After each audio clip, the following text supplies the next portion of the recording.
कुछ खेलों की बात कर लेते हैं। ट्राई नेशन सीरीज का पहला मैच पाकिस्तान और न्यूजीलैंड के दरमियान 8 फरवरी को कजाफी स्टेडियम में होगा।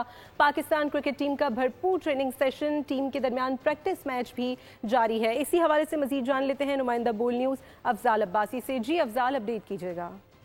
जी बिल्कुल, पाकिस्तान क्रिकेट टीम का ट्रेनिंग सेशन जो है वो Ghani institute of cricket ground में जारी है और इस वक्त पाक ने बैटिंग की। नसीम शाह, शाहीन शाह आफरीदी, अबरार अहमद, सलमान अली आगा ने बॉलिंग कराई और इस वक्त भी जो है वो सऊद शकील और खुशदिल शाह जो हैं middle order batsman Pakistani team के, वो इस वक्त बैटिंग कर रहे हैं, जबकि फ़हीम अशरफ जो हैं वो बॉलिंग कर रहे हैं। और इसके साथ साथ नेट प्रैक्टिस भी बल्लेबाजों ने अलग अलग अपनी बैटिंग की जो है वो नेट प्रैक्टिस की।